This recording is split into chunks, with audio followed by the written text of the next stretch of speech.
नमस्कार दोस्तों, स्वागत है आपका अपने चैनल देवनागरी हिंदी पे। हम लोग रेखा चित्र पढ़ रहे थे महादेवी वर्मा जी का, जिसका नाम था ठकुरी बाबा। तो हम लोग एक पार्ट उसका पढ़ लिया था और चलते हैं दूसरे हिस्से की तरफ। तो चलिए शुरू करते हैं। आप लोग एक नोटबुक ज़रूर साथ में रख लीजिएगा ताकि इम्पोर्टेंट पॉइंट लिखते चलें। तो हम लोगों ने यहाँ तक पढ़ा था और उसके आगे आज पढ़ने वाले हैं। ठकुरी बाबा के बारे में बोला जा रहा है कि कहीं बिरहा गाने का अवसर मिल जाता तो किसी के भी मचान पर बैठकर रात रात भर खेत की रखवाली करते रहते। कोई 12 मासा सुनने वाला रसिक श्रोता मिल जाता तो उसके बैलों का सानी पानी करने में भी हेठी न समझते। कोई आला उदल की कथा सुनना चाहता तो मीलों पैदल दौड़े चले जाते। कहीं होली का उत्सव होता तो अपने कबीर सुनाने में भूख प्यास भूल जाते। अपनी इस काव्यवाचकता के कारण वे कोई और काम ठीक से न कर पाते थे। नागरिक शिष्ट समाज के समान कोई उन्हें 50 रुपये फीस देकर गलेबाजी के लिए नहीं बुलाता था। इसी से अर्थ की दृष्टि से कवि ठाकुर दीन सुदामा ही रह गए।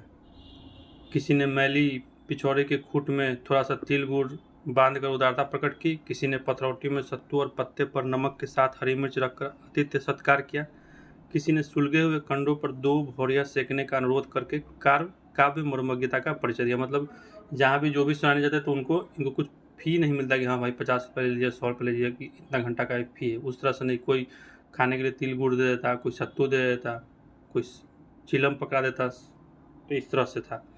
इन पुरस्कारों को पाकर ठकुरी प्रसन्न न थे, यह कहना मिथ्यावाद होगा। उनकी काव्य जनित अकर्मण्यता, भाइयों की उपेक्षा, भौजाइयों के व्यंग और पत्नी की मर्म पीड़ा का कारण थी, इसे वे भी नहीं जानते थे। कुछ वर्षों में पत्नी ने उन्हें कन्या को उपहार दिया तो ठकुरी बाबा की एक बेटी हुई, पर इसके उपरांत वह विश्राम और पेय के अभाव में प्रसूति जोर से पीड़ित हुई तथा उचित चिकित्सा के अभाव में 1.5 वर्ष की बालिका छोड़कर अपने कठोर जीवन से मुक्ति पा गई। मतलब कि ठकुरी बाबा की जो पत्नी थी उनकी डेथ हो गई कब? जब उनकी बेटी 1.5 साल की हो गई थी तब।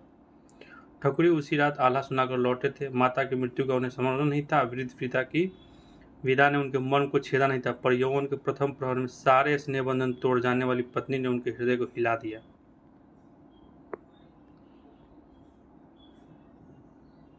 खारे आंसुओं ने आंखों का गुलाबीपन धोकर उन्हें जीवन दर्शन के लिए स्वच्छ बनाया। पत्नी को खोकर ही ठकुरी वास्तविक पति और पिता बन सके। घर में बालिका की उपेक्षा देखकर उसके परिणाम की कल्पना करके वे अलगौजे पर बाध्य हुए तथा घर की व्यवस्था के लिए अपनी बूढ़ी मौसी को लिवा लिए, पर कन्या की देख रेख वे स्वयं करते थे। आला उदल की कथा के प्रेमी पिता की बेला विनोद के समय उनके कंधे पर चढ़ी हुई घूमती थी और काम के समय पीठ पर बंधी उनके काम की निगरानी करती थी। आला उदल की कथा के प्रेमी पिता की बेला, यानी शायद उनकी बेटी का नाम बेला था, ये पता चल जाएगा। किसी के हंसने पर ठकुरी कह देते कि जब मजदूर माँ अपने बच्चों को लेकर काम करती है तब पिता के ऐसा करने में लगाने की कौन बात है। बेला के लिए तो वही बाप है और वही माँ। हाँ, तो बेला ही उनकी बेटी का नाम था। तो ठकुरी बाबा की बेटी का नाम था बेला।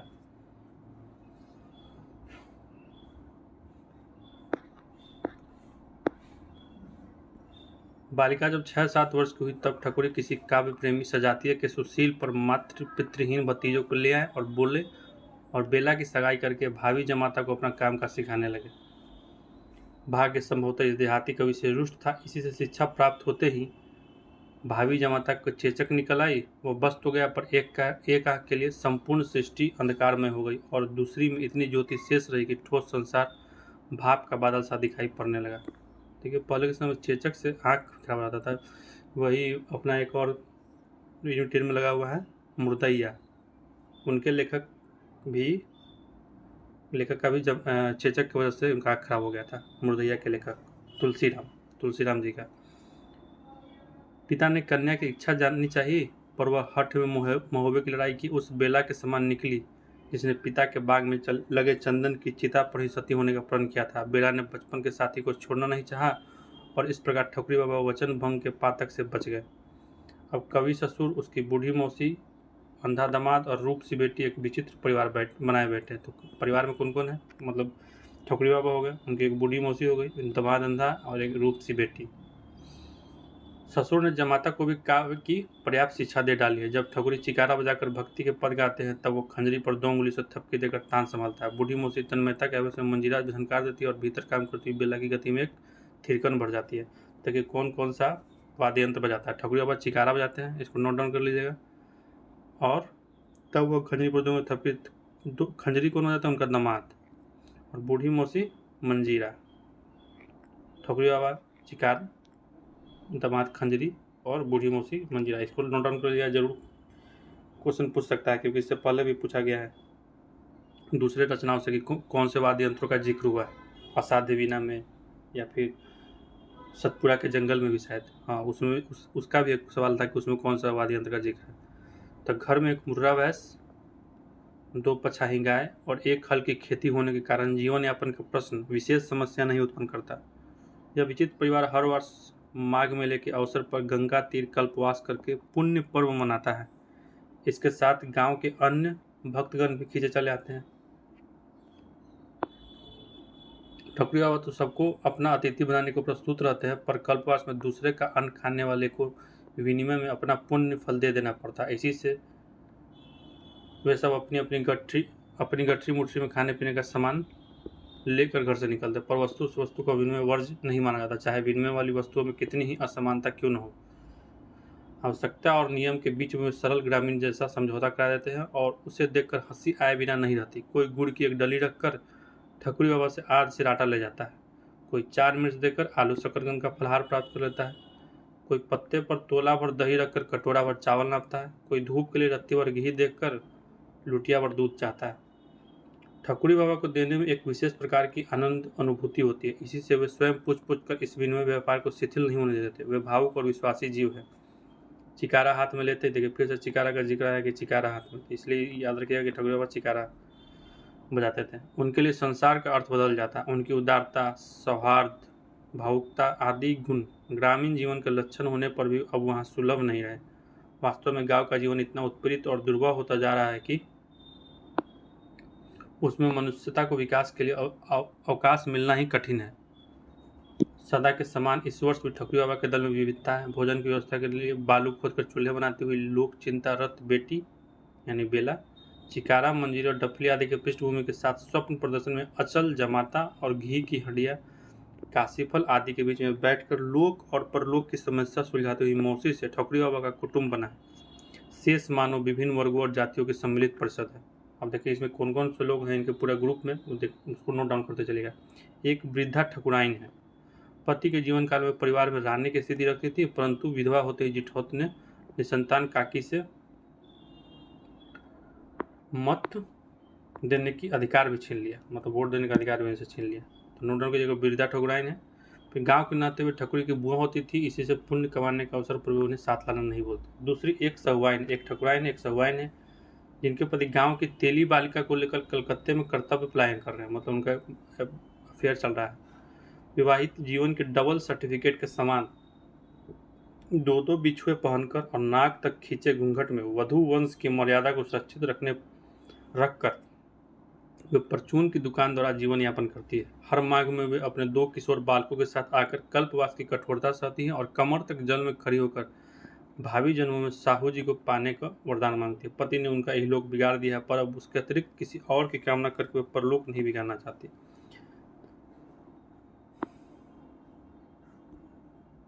तीसरा एक विदुर काछी है। एक विदुर बुजुर्ग है जिनका नाम काछी है। पहला कौन? ठकुराइन, दूसरा सवाइन, तीसरा एक विदुर काछी है। किसी के खेत के टुकड़े में कुछ तरकारी बोकर किसी आम की बगिया की रखवाली करके अपना निर्वाह करता है। उसकी घरवाली 3 पुत्रियों की भेंट दे चुकी थी। चौथा पुत्र उपहार देने के अवसर पर संसार के सभी आदान प्रदानों से छुट्टी पा गई। रात दिन कठोर परिश्रम करके उसे प्रायः भूखा सोना पड़ता था। चौथी बार पुत्र जन्म के उपरांत घर में थोड़ा चावल ही मिल सका। बड़ी लड़की ने उसी का भात चढ़ा दिया। भात यदि माँ खा लेती तो बच्चे भूखे सोते, इसी से उसने चावल पसाकर मार स्वयं पी लिया और भात उनके लिए रख दिया। उसी रात वह सन्निपात ग्रस्त हुई और तीसरे दिन नवजात पुत्र के साथ ही उसके जीवन की कठिन तपस्या समाप्त हो गई। पिछले वर्ष काछी आम के पेड़ पर से गिर पड़ा, तब से वह न सीधा खड़ा हो सकता है और न कठिन परिश्रम के योग्य है। दोनों किशोरी बालिकाएं कभी सहुआइन भौजी के कंधे पात कर, कभी पंडिताइन का घर लिप कर कुछ पा जाती है, पर छोटी बालिका पिता के गले की फांसी हो रही है। ठकुरी बाबा के भरोसे वह अपनी 3 जीवों की सृष्टि लेकर कल्पवास करने आता है, पर गंगा माई से वह मांगता क्या है इसका अनुमान लगाना ठीक कठिन है। चौथे ब्राह्मण दंपति। चौथा कौन है? ब्राह्मण दंपति। पहला ठकुराइन, दूसरा सहुआइन, तीसरा विदुर काछी, चौथा ब्राह्मण दंपति। गंवाई गांव की यजमानी का वह कामधेनु नहीं है कि पंडित जी मोहंती मांग लेते हैं, पर कहीं कथा बात कर कहीं पुरोहिती करके वे आजीविका का प्रश्न हल कर लेते हैं। विधाता ने जाने कैसा षड्यंत्र रचकर उन्हें पुरुष पुलिंग नामक नरक से उबारने वाले को अवतार नहीं लेने दिया, पर पंडित जी अपनी स्तुतियों द्वारा गंगा को गदगद करके बेचारे चित्रगुप्त का लेखा जोखा व्यर्थ कर देना चाहते हैं। पंडिताइन भी अच्छी हैं, पर संतान के लिए इतनी लंबी प्रतीक्षा ने उनकी आशा के माधुर्य में वैसे ही खटाई उत्पन्न कर दी है जैसी देर से रखे हुए दूध के फटे जाने पर स्वाभाविक है। पति के पूजा पाठ का खटराक पंडिताइन को फूटी आंख नहीं सुहाता। इससे वह कभी चंदन का मुठिया नाज में गाड़ देती है, कभी सुमिरनी मोखे में छिपा देती है और कभी पोथी पतरा अपनी पिटारी में बंद कर रखती है। एक मेरी विधवा बहन का देहांत हो जाने पर पंडित बालक भांजे को आश्रय देने के लिए बाध्य हो गए। तब से वही महाभारत की द्रौपदी बन गया। उससे पुत्र का अभाव भरने के स्थान में और अधिक रिक्त होता जा रहा है। अपना होता तो कहना मानता, अपना रक्त होता तो अपनी ममता करता। यदि आदि का अर्थ बालक की अबोधता देकर समझ में नहीं आता, वह बेचारा इन सिद्धांत वाक्यों का केवल चकित विस्मित भाव से सुनता रहता है, क्योंकि अपने पराये की परिभाषा अभी तक उसने सीखी ही नहीं है। जैसा वह माँ के जीवन काल में था वैसा ही आज भी है। अब अचानक वह मामी को इतनी क्रोधित कैसे कर देता है, यह प्रश्न उसके मन को जब मत डालता है तब वह फुट फुट कर रो उठता है। इस विचित्र साम्राज्य के साथ मैंने माघ का महीना भर बिताया, अतः इतने दिनों के संस्मरण कुछ कम नहीं है, पर इनमें एक संध्या मेरे लिए विशेष महत्व रखती है। मैं अधिक रात गए तक पढ़ती रहती थी। इसी से मेरा वह अतिथि वर्ग भजन कीर्तन के लिए दूसरे कल्पवासियों की मंडली में जा बैठता था। एक दिन ठकुरी बाबा ने स्नेह भरी शिष्टता के साथ कहा कि एक बार अपनी कुटी में भी भगत हो तो अच्छा है। मैं कोलाहल से दूर रहती हूँ, इसी से भजन कीर्तन में सम्मिलित होना भी मेरे लिए सहज नहीं होता। पर उस दिन संभवतः कुतूहलवश मैंने उसका निमंत्रण स्वीकार कर लिया। दिन निश्चित हो गया तो अपनी कुटिया में भी अब भगत होगा। माघी पूर्णिमा के पहले आने वाली त्रयोदशी रही होगी। सवेरे कुछ मेघ खंड आकाश में एकत्र हो गए थे। देखिए कब होने वाला था, माघी पूर्णिमा के पहले आने वाली त्रयोदशी, उसी दिन शायद भगत होगा। पर संध्या की सुनहली आभा के खर प्रवाह में वे धारा में पड़े नीले कमलों के समान बहकर किसी अज्ञात कुल से जा लगे। संध्या स्नान और गंगा में दीपदान करके वे सब कुटी के बरामदे में और बाहर बालू पर एकत्र हो गए। पंडित जी ने पूजा के लिए एक छोटे गमले में मिट्टी भरकर तुलसी रोप दी थी। उसी को बीच में स्थापित करके बालू का एक छोटा सा चबूतरा बनाया गया। फिर बूढ़ी मौसी के पिटारे में रखी हुई द्वारकाधीश की ताम्रमयी छाप, पंडित जी की रंगीन काठ की डिबिया के बंदी सालग्राम, ठकुराइन बुआ के चांदी की जलरी में विराजमान महादेव जी, ठकुरी बाबा का पुराने प्रेम और टूटे शीशे में जरा हुआ राम पंचायतन का चित्र। जब जितना ही सब ध्यान रखेगा कि बूढ़े मौसी क्या रखी थी, तो द्वारकाधीश की ताम्रमयी छाप था। फिर पंडित जी में काठ की डिबिया में बंदी सालग्राम थे। ठकुराइन बुआ के चांदी की जलरी में विराजमान महादेव थे और ठकुरी बाबा के टूटे हुए प्रेम में राम जी थे। सूर्य के हाथ में लड्डू लिए पीतल के बालमुकुंद। सूर्य कौन? उनका दामाद जो अंधा था, इसलिए उनके लिए सूर्य यूज किया गया। बालमुकुंद और सहुआइन भौजी के पास पति की स्मृति के रूप में रखे हुए मिट्टी के गणेश सब उसी चबूतरे पर प्रतिष्ठित हो गए। बैठने में भी व्यवस्था की कमी नहीं दिखाई दी। खुले बरामदे में मेरे लिए आसन बिछा था। दाहिनी ओर दोनों बुढ़िया और उनसे चलिए सब ठीक है जी कुरान से।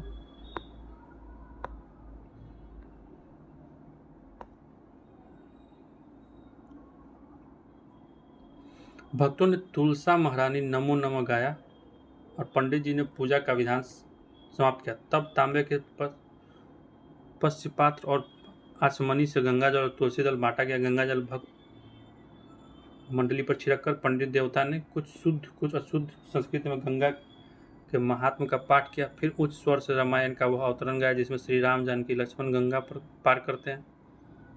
श्रोतागणों में अधिकांश को वह अवतरण कंठस्थ होने के कारण कथावाचक का स्वर अन्य स्वरों की समष्टि में डूबकर अपना बेसुरापन छिपा सका। तब गौरी गणेश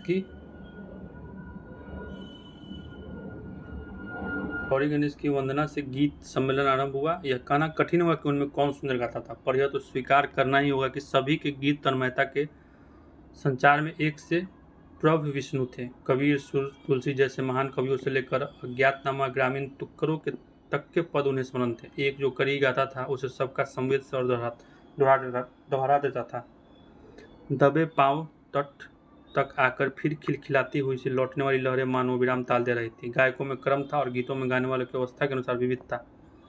तो अभी क्रम याद रखिएगा और उसको नोट डाउन करते चलिएगा कैसे कैसे कौन गा रहा था। सबसे पहले 2 बूढ़ियों ने गाया, ठीक है। ठकुरी बाबा की मौसी ने सो ठारे दो भैया सुरसरी तीर, यही पार से लखन पुकारे केवट लाओ नैया सुरसरी तीर। तो बूढ़ी मौसी ने क्या गाया, ये भैया सुरसरी तीर और लखन पुकारे केवट लाइयो नैया तीर। देखिए पूरा गाना लिखने का जरूरत नहीं, आप इसको नोट डाउन कर सकते हैं कि मौसी और फिर डैश देकर कि लखन पुकारे केवट, बस इतना कि हाँ ये वाला गीत इन्होंने गाया था। गाकर वनवासी राम को जो मार्मिक चित्र उपस्थित किया उसी की प्रकृति ठकुराइन की। फिर ठकुराइन गाती हैं कि दक्षिण दिशा हरे भगत भरत सकारे, आजू अवैया मोरे राम प्यारे।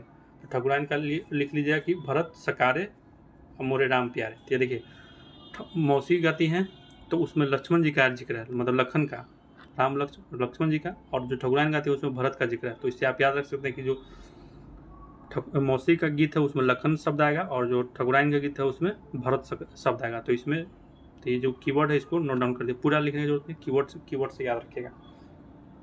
दिवस गिनत मोरी पोरे खियानी मग जोवत थके नैन के तारे आदि पंक्तियों में मिली। सांस भराने के कारण रुक रुक कर गाए हुए गीत मानो हृदय के रस से भीग कर भारी हो गए थे। पंडिताइन के गाना था, पंडिताइन क्या गाती हैं कि कहन लागे मोहन मैया मैया। तो पंडिताइन गाती है मोहन, जिसमें कृष्ण जी का जिक्र है कि मोहन मैया, क्योंकि इसमें जिक्र है कि पंडिताइन को बेटा नहीं था अपना, इसलिए वो ऐसा ही गीत गाएंगे जिसमें कृष्ण जी अपने माँ को पुकारते हैं मैया मैया बोल के। और मैं यदि भाव का विस्तार तो सहुआइन के चले गए गोकुल से बलबीरा चले गए, और सहुआइन में था कि गोकुल से बलबीरा चले गए, इसमें देखिए इनका पति चला जाता है। तो इससे आप कनेक्ट कर सकते हैं कि सहुआइन कौन सा गीत गाएगी। सहुआइन तो बेटा वाला गीत नहीं गाएगी, उनका तो 2 बेटा पहले से ही है, तो वो तो वही गीत गाएंगे क्योंकि उसमें उनका पति चलेगा। तो उसमें वो अपने पति को बलवीरा के रूप में संबोधित कर रहे हैं। वो गा रही हैं कि चले गए गोकुल से बलवीरा चले गए, बिलखत ग्वाल विसुरती गौए तलफत जमुना नीरा चले गए। तो देखिए सब कनेक्टेड है, पंडिताइन से कनेक्टेड है कि मोहन मैया मैया क्योंकि उनका बेटा नहीं था, और सहुआइन के पति चले गए थे तो उन्होंने कहा कि गोकुल से बलवीरा चले गए। ठीक है, इसको नोट डाउन कर लीजिए, कीवर्ड है यही, इसमें मोहन मैया। व्यवहार की गहराई सुनाए बिना गुजर न हुई, कह कह कर गवाए हुए काची काका के मन मगन भया तब क्या बोले मेरी तन्मयता की सिद्धि थी। तो अंधे युवक के मन मगन भया तब क्या बोले, इसमें काची काका का है, इसको नोट डाउन कर लीजिएगा। और तन्मयता की सिद्धि थी तो अंधे युवक के सुधी न बिसरे मोहि श्याम तुम्हारे दर्शन की, मैं स्मृति की साधना। और देखिए जो अंधे युवक जो नमाज था वो देख नहीं सकता था, तो उसमें बोल रहा है कि मुझे श्याम तुम्हारा दर्शन चाहिए। तो सब कनेक्टेड है एक तरह से, इसको आप याद करना चाहे तो ज़्यादा दिक्कत नहीं होगा इसको याद करने में। ठाकुर बाबा ने खास खास कर कंठ साफ करने के उपरांत आंख मूंद कर गाया, खेले लगे अगन में अंगना में कुंवर कन्हैया हो, बोले लगे मैया निक्की खोटे बल भैया हो। तो ये इतना याद रखिए कि ये ठाकुर बाबा का गाना था।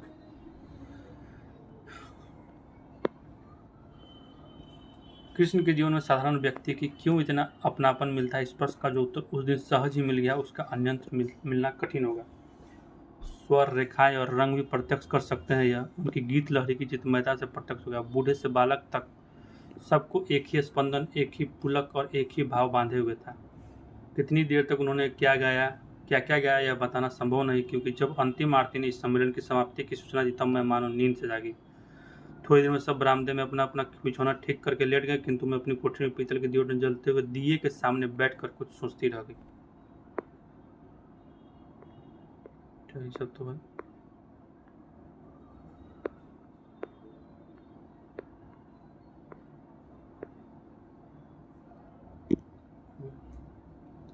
यहाँ से देखिएगा, उन मानव हृदयों में उमड़ते हुए भाव समुद्र की जो स्पर्श मधुर तरंग मुझे छू भर गई थी, उसी की स्मृति मेरे मानस तटपट पर न जाने कितने विरोधी चित्र आंकने लगी। कितने ही विराट कवि सम्मेलन, कितनी ही अखिल भारतीय कवि गोष्ठियाँ मेरी स्मृति की धरोहर। मन ने कहा खोजो तो उनमें कोई इससे मिलता हुआ चित्र, और बुद्धि प्रयास में थकने लगी। सजे हॉल, ऊंचे मंच, माला विभूषित सभापति मेरी स्मृति में उदय हो गए। उनके इधर उधर देवदूतों के समान विराजमान कविगण रूप और मूल्य दोनों में अपूर्व थे। कोई फर्स्ट क्लास का किराया लेकर थर्ड की शोभा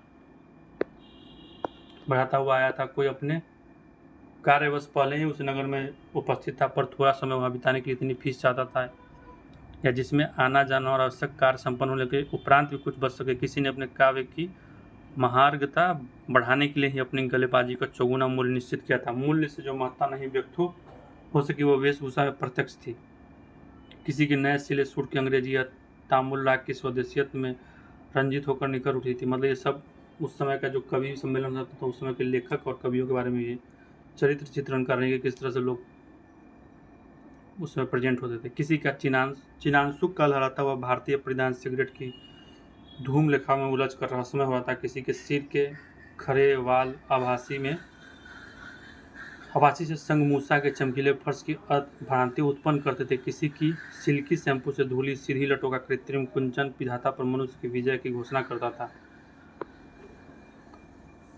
कुछ प्राचीनतावादियों के कभी निर्निमेष खुली आंखें और कभी मिलित पलकें प्रकट करती थी कि काव्य रस में विश्वास न होने के कारण उन्हें विजया से सहायता मांगनी पड़ी है। इन आश्चर्य पुत्रों के सामने श्रोतागण की जो समष्टि थी वह मानो उनके चमत्कारवाद की परीक्षा लेने के लिए ही एकत्र हुई थी।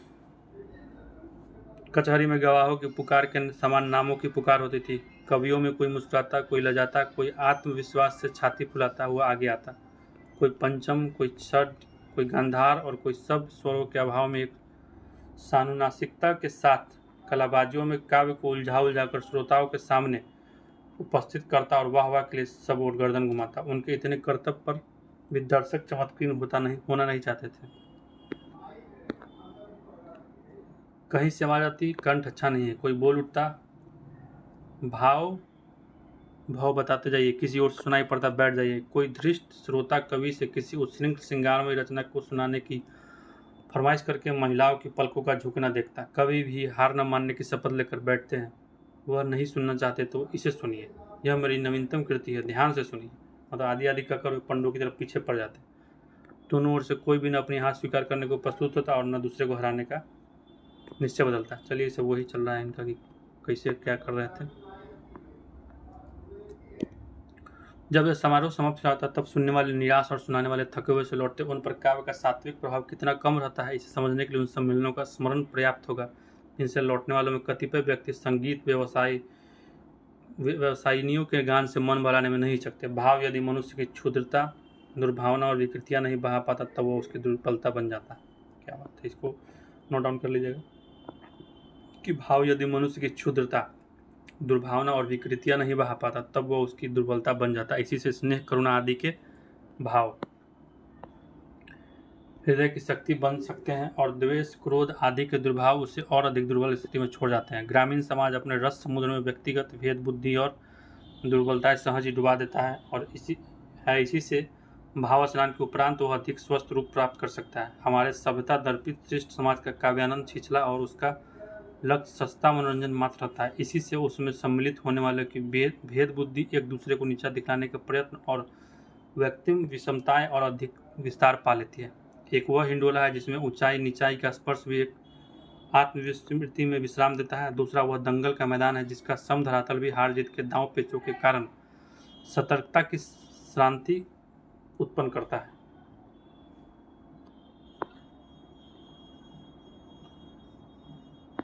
तो ये सब वही है कि उनका क्या क्या नहीं।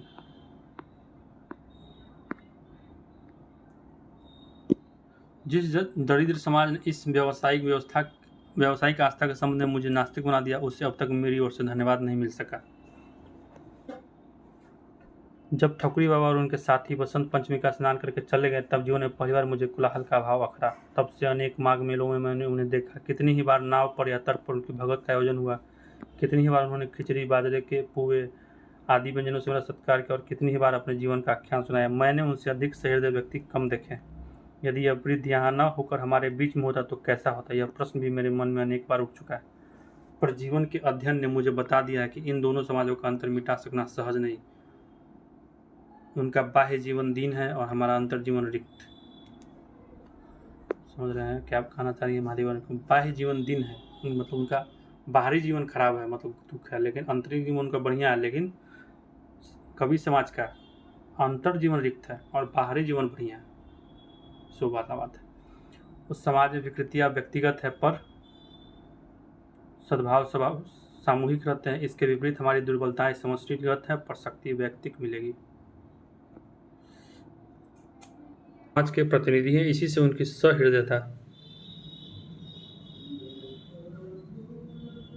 सहृदयता व्यक्तिक विचित्रता न होकर ग्रामीण जीवन में व्याप्त सहृदयता को व्यक्त करती है। हमारे समाज में उनकी दो ही स्थितियाँ संभव थी। यदि उनमें दुर्बलताओं का प्राधान्य होता तो वे इस समाज का प्रतिनिधित्व करते, और यदि शक्ति का प्राधान्य होता तो अपवाद की कोटियों में आ जाते। इधर 2 वर्ष से ठकुरी बाबा माघ मेले में नहीं आ रहे हैं। कभी कभी इच्छा होती है कि सैदपुर जाकर खोज करूं। सैदपुर गांव के रहने वाले थे ठकुरी बाबा, क्योंकि वहां से 33 मील पर उनका गांव है। उनके कुछ पद मैंने लिख रखे हैं, जिन्हें मैं अन्य ग्राम गीतों के साथ प्रकाशित करने की इच्छा रखती हूँ। यदि ठकुरी बाबा से भेंट हो गई तो यह संग्रह और भी अच्छा हो सकेगा। यदि भेंट न हो, यह प्रश्न हृदय के किसी कोने में उठता है अवश्य, पर मैं उसे आगे बढ़ने नहीं देती। ठकुरी बाबा जैसे व्यक्ति कहीं अपनी धरती का मुंह छोड़ सकते हैं? पिछली बार जब वे आए थे तब कुछ शिथिल जान पड़ते थे। हाथ दृढ़ता के साथ चिकारा थामता था, पर उंगलियां तारों के साथ कांपती थी। पैर विश्वास के साथ पृथ्वी पर पड़ते थे, पर पिंडलियों की थरथराहट गति को डगमग कर देती थी। कंठ में पहले जैसा ही लोच था, पर कफ की घरघराहट उसे बेसुरा बनाती रहती थी। आंखों में ममता का वही आलोक था, पर समय ने अपनी छाया डालकर उसे धुंधला कर दिया था। मुख पर वैसे ही उन्मुक्त हंसी का भाव था, पर मानो धीरे धीरे साथ छोड़ने वाले दांतों को याद रखने के लिए ओठों ने अपने ऊपर स्मृति की रेखाएं खींच ली थी। व्यक्ति समय के सामने कितना विवश है, समय को स्वीकृति देने के लिए भी शरीर को कितना मूल्य देना पड़ता है। तब ठकुरी बाबा की मौसी विदा ले चुकी थी, और उस समय उनकी मौसी की मृत्यु हो चुकी थी। उनकी उपस्थिति ठकुरी बाबा के लिए इतनी स्वाभाविक हो गई थी कि अभाव की अस्वाभाविकता ने उन्हें एकदम चकित कर दिया होगा। एक बार भी उनके परिचय की सीमा में आ जाने वाला व्यक्ति ठकुरी बाबा का आत्मीय बन जाता है, तब तो इतने वर्षों तक आत्मीय रहा हो उसके महत्व के संबंध में क्या कहा जाए। मौसी के अभाव में ठकुरी बाबा के हृदय में एक और चिंता जगा दी हो तो आश्चर्य नहीं। ऐसे ही एक दिन उनका अभाव बेला को सहना पड़ेगा, और तब वह किस प्रकार जीवन की व्यवस्था करेगी यह सोचना स्वाभाविक कहा जाएगा। पर वे अपनी चिंता को व्यक्त कम होने देते थे। उनके स्वास्थ्य के संबंध में प्रश्न करने पर उत्तर मिला कि अब चलाचली के बिरिया नियराई आई है बिटिया रानी, पाके पातन की भली चलाई, जौन दिन झड़ जाए तौन दिन सही। मैंने गाँव वाले से उनको पता चला महादेव को कि अब समय अंतिम है, कब उन झड़ जाए पत्ता पेड़ से कोई ठीक नहीं।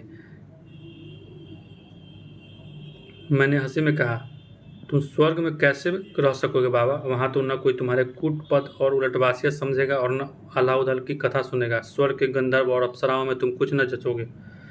ठकुरी बाबा का मन प्रसन्न हो गया, कहने लगे, सो तो हम हूँ जानी थे बिटिया। हम वहाँ अस्वर मचाए कि भगवान जी पुनः धरती पर ढनकाई दिए मतलब भेज दिए।